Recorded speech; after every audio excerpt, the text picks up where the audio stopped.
Le bureau du loisir.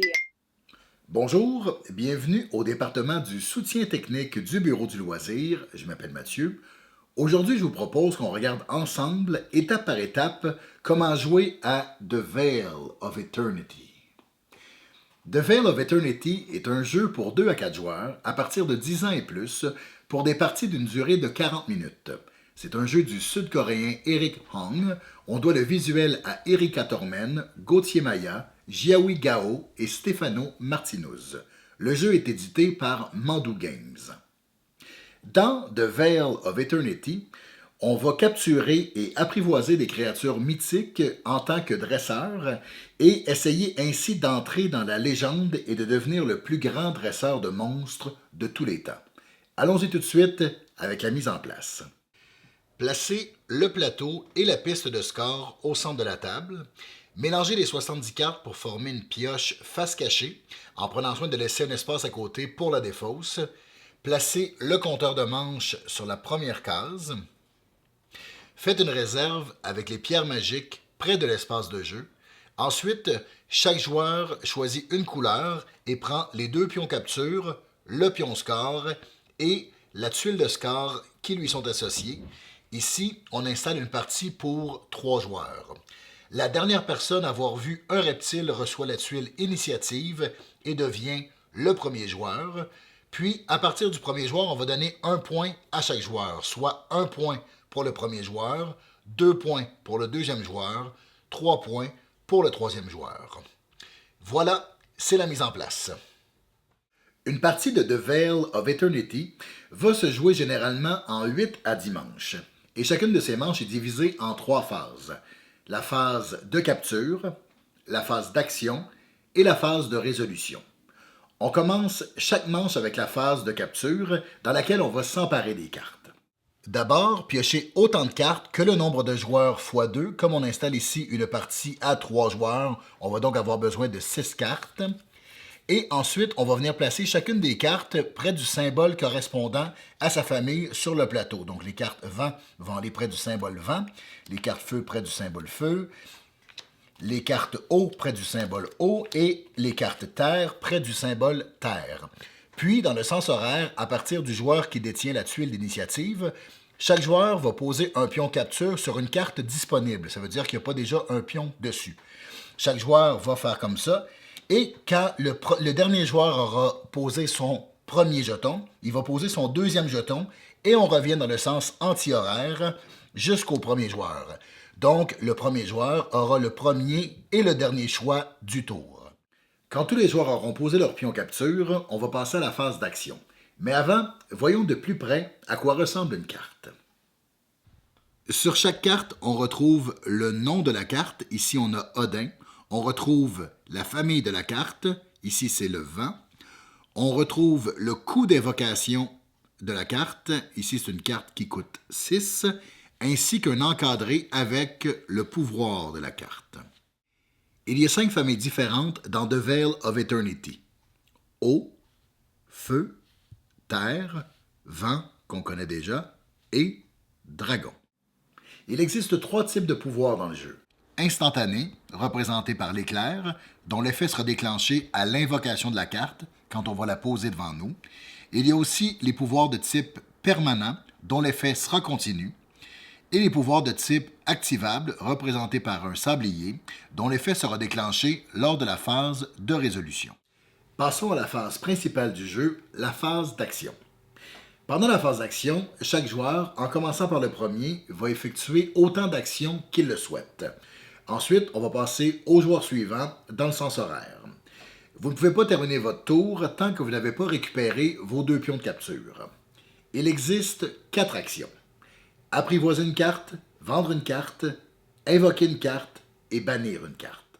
Pour apprivoiser une carte, reprenez votre pion capture et ajoutez la carte à votre main.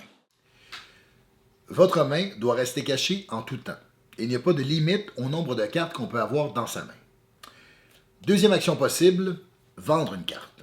Pour vendre une carte, reprenez votre pion capture, défaussez la carte et gagnez des pierres magiques en fonction de la famille de la carte défaussée. Mais parlons donc de ces fameuses pierres magiques. À tout moment, un joueur ne peut jamais avoir plus que 4 pierres magiques. Les rouges valent 1, les bleus valent 3 et les mauves valent 6. Si une action vous fait dépasser votre limite de 4, il faut instantanément choisir quelle pierre vous allez garder avant d'effectuer une autre action. On ne peut à aucun moment échanger des pierres avec la réserve, sauf si une carte nous le permet. Nos pierres doivent demeurer visibles en tout temps et elles sont illimitées. C'est-à-dire que si la réserve se vide, je vous suggère de trouver un remplacement comique comme celui-ci. Ouais. Ou dangereux comme celui-là. À quoi servent les pierres magiques, me demanderez-vous? Eh bien, elles servent principalement aux 2 dernières actions possibles, invoquer une carte et bannir une carte. Pour invoquer une carte, prenez une carte de votre main et posez-la dans votre arène, c'est-à-dire devant vous, en payant le coût d'invocation de la carte. Le jeu ne rend pas la monnaie, donc il va falloir bien gérer ces pierres magiques. Votre arène ne peut pas contenir plus de cartes que la manche en cours. Manche 2, 2 cartes, manche 3, 3 cartes, et ainsi de suite. Si une évocation vous ferait dépasser cette limite, elle ne peut pas avoir lieu. Ensuite, si la carte a un pouvoir instantané, déclenchez-le. Quand vous invoquez une créature avec un pouvoir instantané, vous devez être capable d'exécuter l'entièreté du pouvoir, sinon il vous est impossible de l'invoquer. Par exemple, la carte œuf de dragon me permet d'invoquer une autre carte dragon de ma main gratuitement. Mais si je n'ai pas d'autres cartes dragon dans ma main, je ne peux pas invoquer la carte œuf de dragon. Si vous invoquez une carte avec un effet permanent qui affecte les invocations, la carte que vous venez d'invoquer n'est pas affectée par son propre effet. Par exemple, le pouvoir de Pégase me permet de réduire le prix de mes cartes de 1 quand je les invoque, mais je dois invoquer Pégase au coût de 3 et non de 2 parce que son pouvoir devient effectif après son invocation. Dernière chose concernant les invocations, quand vous déclenchez l'effet instantané d'une carte après l'avoir invoquée, cette carte fait maintenant partie de votre arène. Par exemple, si vous invoquez le géant de sable, vous allez obtenir 4 points pour ce dernier parce qu'il appartient à la famille Terre et qu'il fait partie de votre arène. Dernière action possible, bannir une carte. Pour bannir une carte, vous allez devoir payer en pierre magique un prix équivalent à la manche en cours et ainsi la défausser de votre arène. Si vous voulez vous débarrasser par exemple de l'esprit de la forêt à la manche 4, il faudra payer 4 en pierre magique. Quand le dernier joueur aura effectué toutes les actions qu'il souhaite, on passe à la phase finale de la manche, la phase de résolution. En commençant par le premier joueur et en continuant dans le sens horaire, chaque joueur va devoir déclencher les pouvoirs activables des cartes dans leur arène. Ces pouvoirs doivent être activés et leurs effets doivent être appliqués.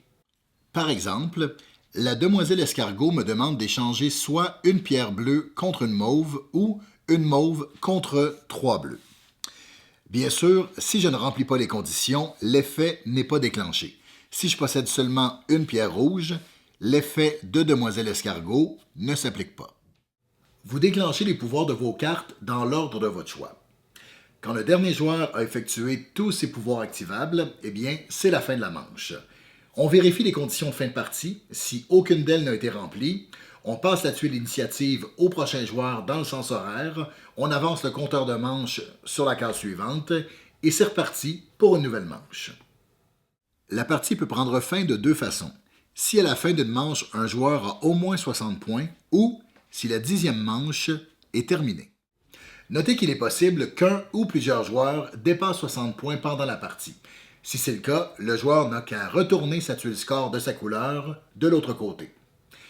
Voici comment on joue à The Veil of Eternity. J'espère vous avoir éclairé. N'hésitez pas à laisser des pouces en l'air, des commentaires et à vous abonner.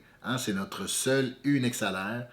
C'est même pas une joke, là. D'ici là, je vous souhaite des bons moments de jeu et on se retrouve bientôt pour un autre soutien technique du Bureau du loisir. Mathieu, les pierres magiques, là, dans le fond, c'est un peu comme de la crypto-monnaie. Non,